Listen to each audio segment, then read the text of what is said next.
Hey, you guys, we are back again with story time from the house. So this video here today, before we get started, go ahead and subscribe to the channel, click the bell for notifications, give the videos a thumbs up, and share the video. Engage with me down in the comments. You know I love to chitty chat.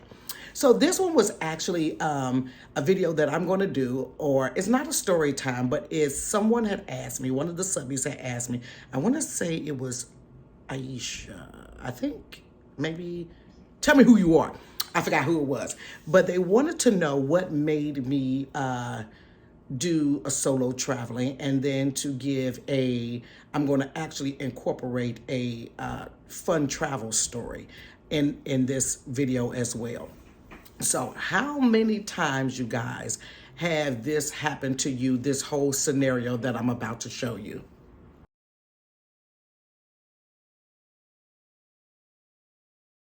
They dropped off. You start out with an ideal to travel. 15 people are gung-ho to go. By the time it gets down to the brass tacks and the monies and flights and all of that different stuff, you end up, people are dropping off, which increases the price. You thought you had 10 people going in on something that was $2,000, then you're down to 5. So now you got to double the money. And then next thing you know, it was just all an ideal. So at this time in my life, being 51, I am it doesn't even have to do with my age. My personality is I am a go-getter and I'm spontaneous. And I found out that everybody cannot be spontaneous with me. I'll get a notion. I'm a traveler. I got the traveling bug from my grandmother. So I love to travel. And we've been traveling. I've been traveling with my children and family for, it's been years. Every year in August, we would try to take some type of vacation some way, somehow.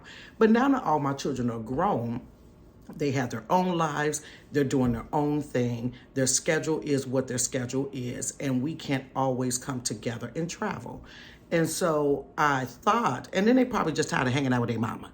So then I thought to myself, this was late last year, or midway last year, like, do I get one of my kids to go with me? Do I try to find a good girlfriend to go with me? Or should I try to go by myself? And I think what made me really do solo traveling was the scenario that I showed you.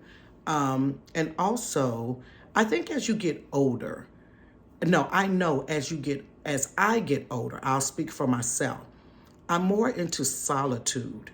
As I've gotten older, I'm more into more intimacy with a smaller group. Now, when I was young in my 20s and 30s, it was the big girls' trips, 10, 15 people, all of those different things. But as you get a little older, you're okay with just being by yourself. And so I was challenging myself to say, I want to do a solo trip. I didn't want to connect with somebody else's schedule. I didn't want to have the disappointment of, tossing out an ideal to somebody. They sound like they want to do it, and then after a while, I don't hear anything back from them. I didn't want anyone to be pressed financially to go. I didn't want them to go and then get there and not have the finances, not be able to do all the different excursions that we wanted, that, we may have planned to do. I just didn't want all of that. So I decided, I said, I'm going to do a solo traveling trip for myself. And at first I was really, really hesitant about it because you hear all these horror stories of people traveling different places and they don't come back, or they come up missing, or, just all of these different things that could go wrong with traveling by yourself. But if you take precautions, you'll be fine. So what I did was I went on, YouTube, and looked up different people that solo traveled. So what I did was I studied the area, I looked at the positive things about it, and I looked at the negative things about whatever country or city or state I decided to go to. So when I went to Jamaica, because that was my first solo trip, international solo trip, I studied Jamaica. I studied the ins and outs. I studied the areas. I studied what was the scams that's in Jamaica. Now, one of the things I practice how I would answer questions that commonly are asked on vacation. One of the things that's always asked on a vacation, you may not think anything about it until you're solo traveling. Hey, who'd you come here with? That is a common question when you are traveling. Or are you here on business? Are you here on pleasure? And I thought of scenarios or answers, not scenarios, but answers on how I would answer those questions. I wasn't going to tell a stranger I'm here by myself. They may be like, oh, that's cool. That's ballsy. I can't believe you did that. So I would say stuff when they would ask me, hey, who are you here with? Well, I'm right here by myself, but my peoples they didn't want to come and eat breakfast with me this morning. They wanted to sleep in. Granted, I was lying, but for my safety, I'll repent and keep it going. So it was things like that I would think of questions that people would ask. Even when I took a cab that they had and I went to this local mall area to buy some souvenirs and to get some fresh fruit and to get some food because I wanted to go out and see Jamaica outside of the resort to really connect with the culture. When the driver would ask, is there anybody else going with you? I said, no, they didn't want to go with me on this one, but it's just me. I'll link up with them later on. That's how I kind of answered the questions. So you really want to be cautious about it. And honestly, you don't even have to answer the question if you don't want to. It doesn't make you rude. Don't ask me no probing questions. I paid you to take me here. We don't even have to talk if we don't have to talk. So that's what I did. I connected with a travel agent that had everything that was all inclusive. So I didn't have to worry about, getting in a cab and that really wasn't connected with the hotel. I didn't have to worry about those different types of things.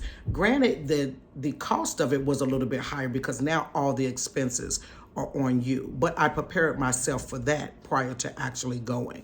So I did do my solo traveling. I enjoyed it. It was really nice. One day I decided I just want to sit on the beach. I just want to sit on the beach. Now, in times past, when I would travel with my kids and stuff, we were always ripping and running.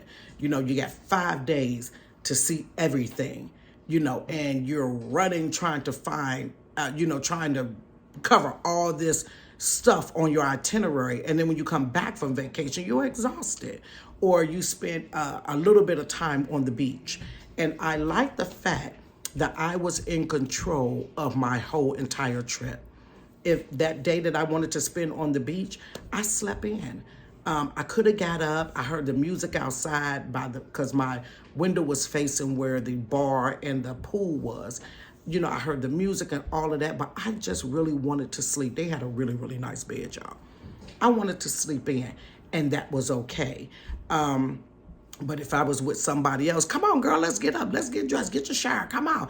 We ain't got time to be sleeping in. Yes, we do. It's okay to enjoy that bed. It's okay to enjoy the big jacuzzi tub that they had. It was okay to enjoy that. But I find when you're traveling with people, you're on their time, or if you don't want to do it, it could be some type of back and forthness of why you don't want to do anything. It may cause problems, issues. Not that I had any of those type things, but I wanted to do me. And I wanted to challenge myself to be okay to do it. And I enjoyed it. Probably about the third, fourth day, if people had asked me, who are you here with or something like that, myself. You came here by yourself? Sure did. And having a blast. I felt comfortable enough because I didn't feel like I was in any type of intimate danger, and I didn't feel like the person that was asking me was would meant me any harm or anything like that. So, you get the little red flags when you feel like, I'm not asking you, I'm not answering your questions. But I had a wonderful time. I never got bored. I never felt lonely. I didn't feel any of those things. I would really advise people you may not want to go international if that's not what you want to do, but I would advise people to take a solo trip by yourself. Sometimes you can just connect with yourself. I had my journal book with me. I wrote down some goals there. I walked on the beach. And the thing of it was, you're never really going to end up being by yourself, because when I went down to the pool, they had like this foam party. I met, I don't know who these 5 dudes was. It was 5 dudes, and they just, come on, just take a drink with us. I'm like, who is these dudes? Next thing you know, we're dancing in a pool. I met a lady from Canada. She told me about the marketplace that had really good food. I met another lady. I forgot where she was. I think she was from Montana or something like that. I met her. And when I went to do the Luminous Lagoon, I met 2 ladies named, I think her name was Kim and Debbie. I met them. I took a picture with them. Here's the picture of them, y'all.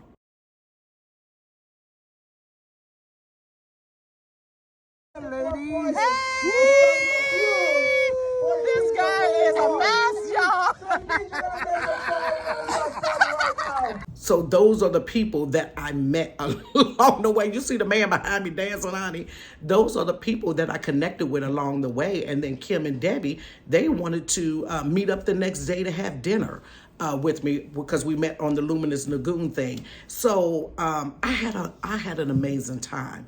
So in May, around my birthday time, I'm going to what's the name of the place? Cancun. Now this one, y'all, it's a free trip. It's a complimentary free trip.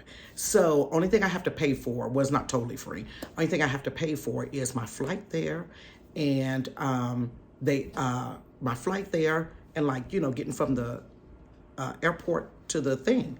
But the hotel, the resort, and everything, absolutely free. That's a whole nother story. So, but I think I posted it or something, and a friend that I have from, oh God, maybe 20 years, hit me up, and she said, Rube, y'all, long story why she called me Rube. She called me Rube, I call her Ruby. And she said, Rube, you going to Cancun? I said, yeah, girl. She said, I want to go. And I'm like, girl, don't play with me. She said, no. She said, I've been wanting to travel for years, but I don't have anybody to travel with. All of her friends don't like to travel. And I'm like, girl, don't play with me, because I will leave you. Like, when I say I'm going, I'm going. That's just me. I said, I will leave you. And she was like, no, Rube, I really want to go. So we're actually meeting today at 2 p.m. and then we're going to go to dinner afterwards. I'm going to her house. We're booking our flight.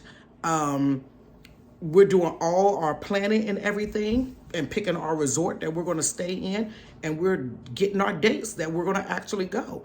And her thing is, she said people that she know doesn't like to travel, or they don't have the money to travel. Now, honey, one thing about Rube got some coins, so I ain't got to worry about getting down there. Rube ain't got no money. Honey, Rube's got her coins together, honey.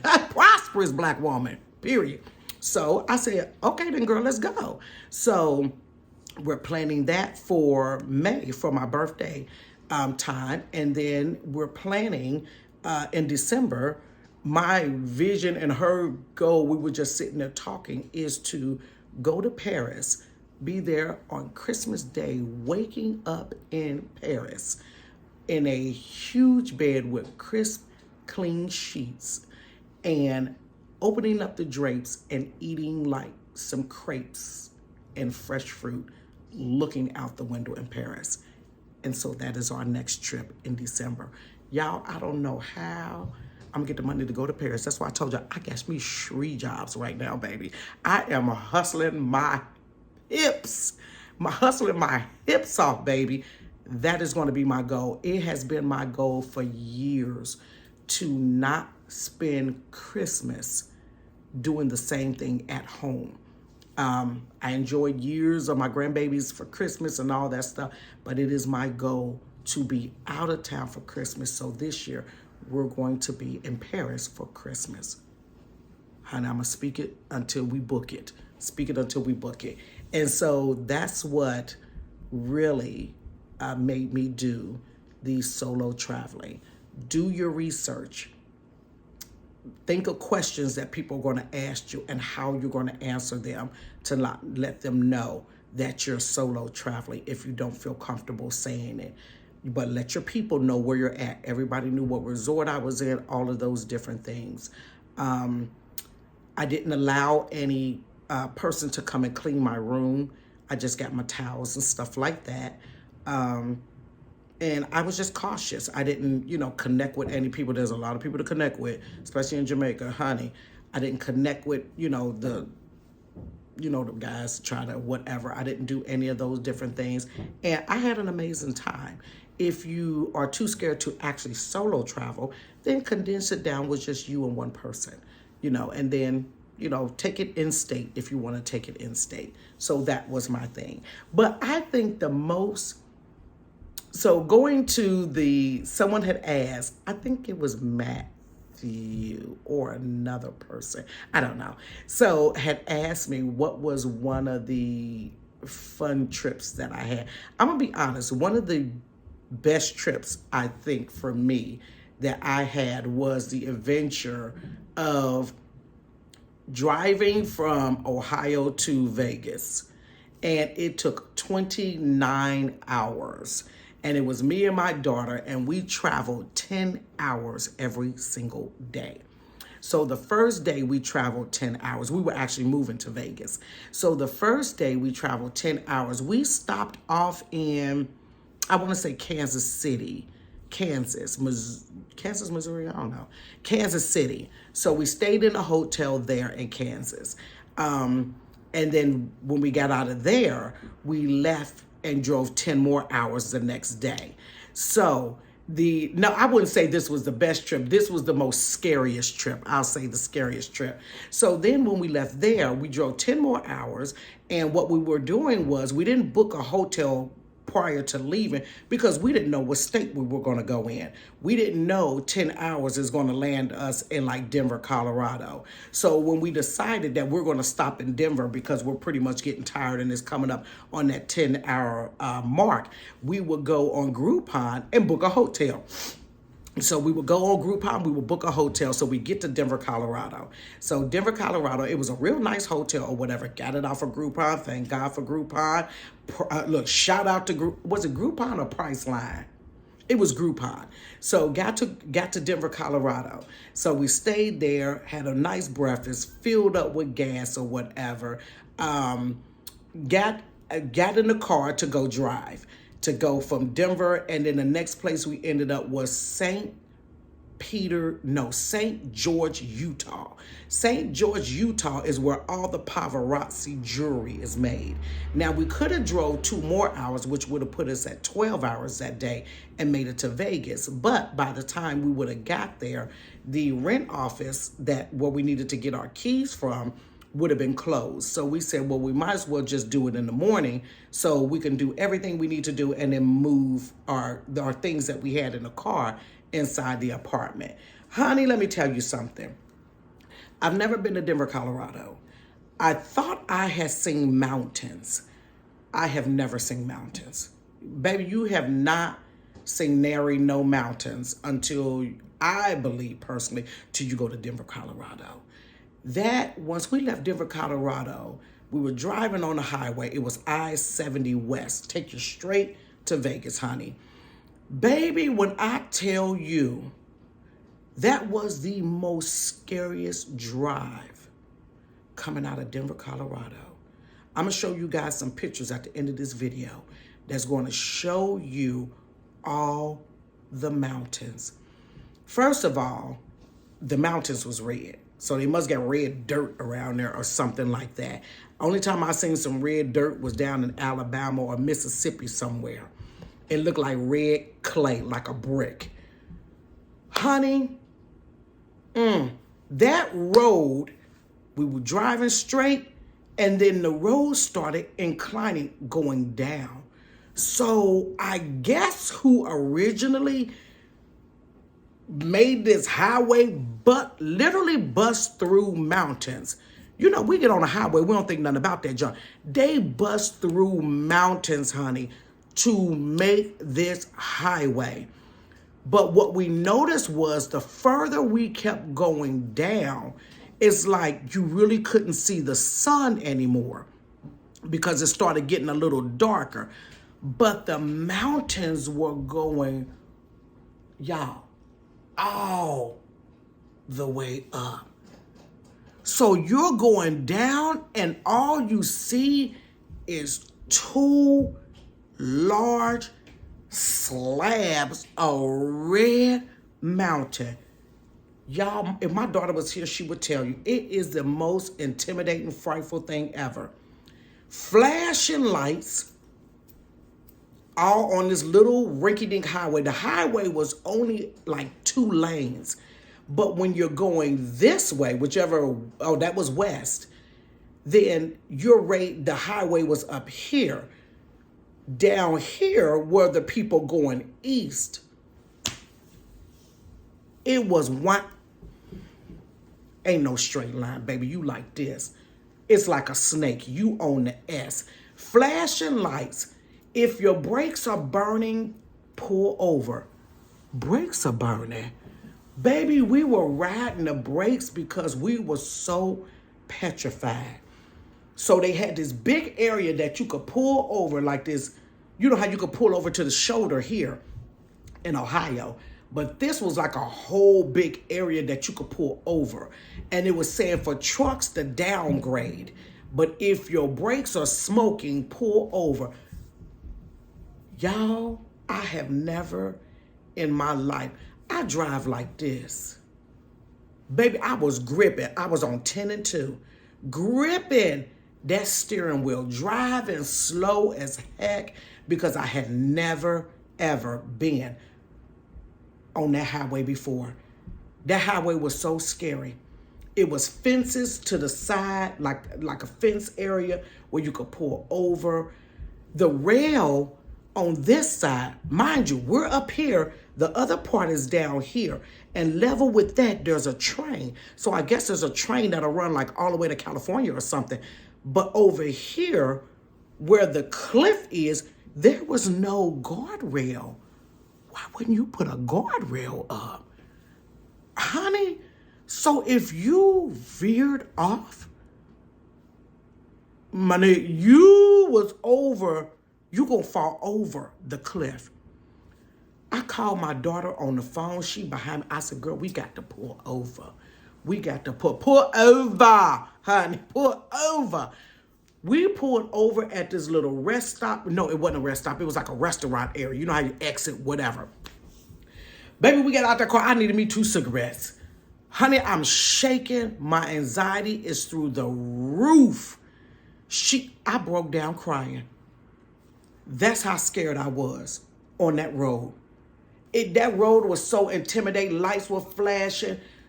It was insanity. And some people must have drove that route a lot of times because they was just zipping.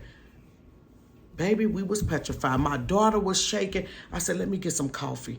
I said, but at that point, y'all, I really thought, I said, we can go back home.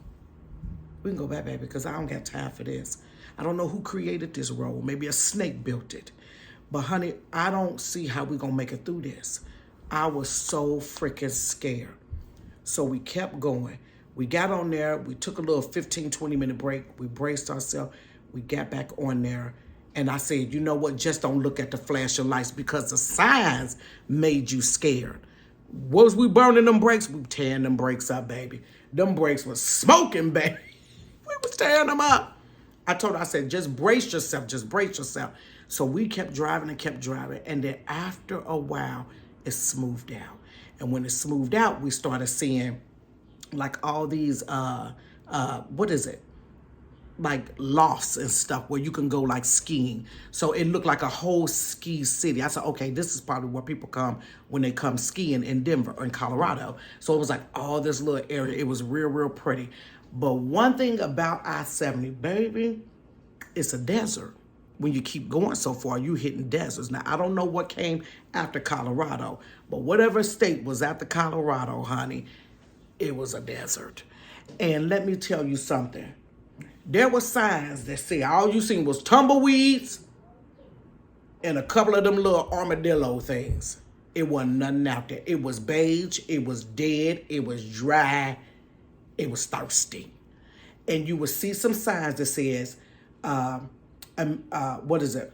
Native Reserve or Indian reservations. And I said, ooh, I ain't going over there. I said, we're going to keep on driving or whatever.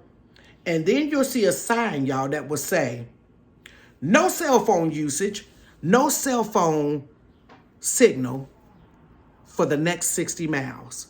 I'm like, man, ain't no way. So my son, he's watching the iPad. He, using my hotspot, watching the iPad. That sucker said, no cell phone. After this point, no cell phone signal for the next 60 miles. And next thing you know, boom, your cell phone went out.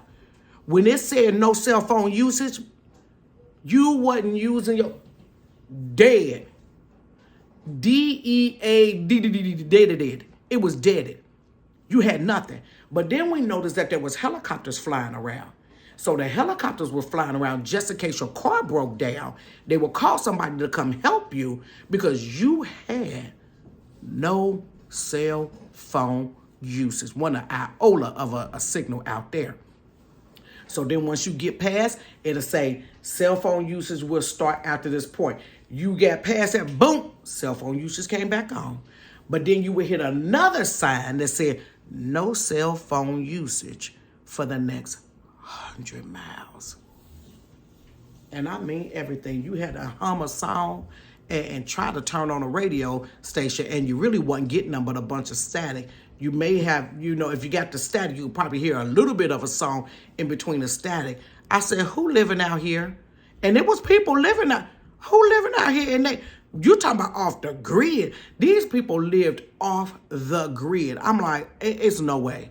I'm too, listen, I'm too modernized to live off the grid. I probably wouldn't even feel comfortable going into a cabin that you didn't have some type of cell phone usage in there. Off the grid was not even the word. I told my daughter, I said, we got enough gas. We're going to get the heck up out of Dodge. I'm not pulling over nowhere because if somebody starts some stuff, baby, we can't even call for help. You can holler help and try to get through this 100 miles. Baby, we zipped as fast as we could through that 100 miles. We hit those spots like a couple of times, and it was just dead. It was just red mountains, beige grounds, tumbleweeds, and I ain't see no more armadillos. The armadillos like, look, they ain't got nothing out here. We ain't got no type of water, nothing. It was horrible. I said, God dog, this cannot be. So by this time, we get to St. George, Utah, the whitest town in America. If you live in St. George, Utah, you're white. Honey, the whitest town I've ever seen in my life.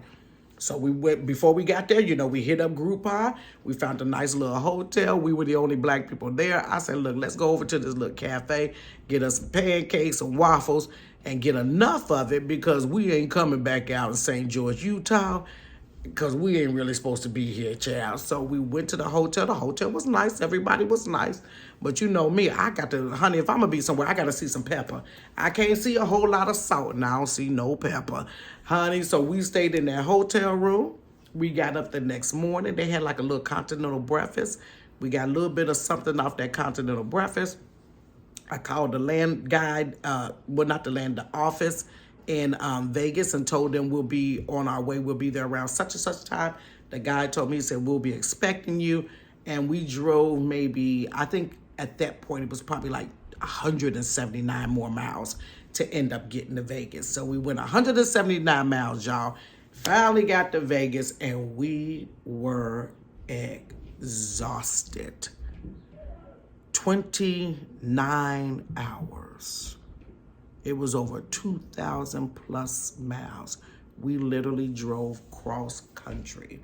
And what I did was I shipped my clothes. I gave away my whole apartment and I shipped, me and my daughter, we shipped our clothes, our shoes and all of that to our new address. We shipped it there.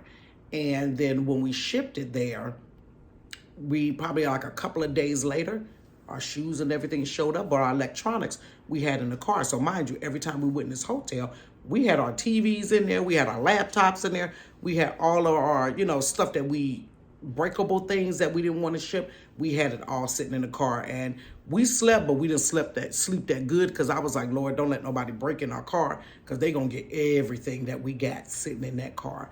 And we made it there, and we were exhausted. It was hot as Satan's toenails up in there in Vegas, and we moved in and we had a wonderful time. But I drove cross country, and I would never, ever, ever do it again. Ever do it again. 10 hours in a car is a long time. Just a long time. And then when there's no scenery, it's even longer. So that's my trip, one of my most scariest trips and one of my most adventurous trips that I have ever had. So my next story after this guy is going to be why I got fired from the insurance company. You guys, thanks for rocking with me. Go ahead and subscribe to the channel. Click the bell for notifications. Give the videos a thumbs up. And check out the pictures afterwards, you guys. See you next time. Peace.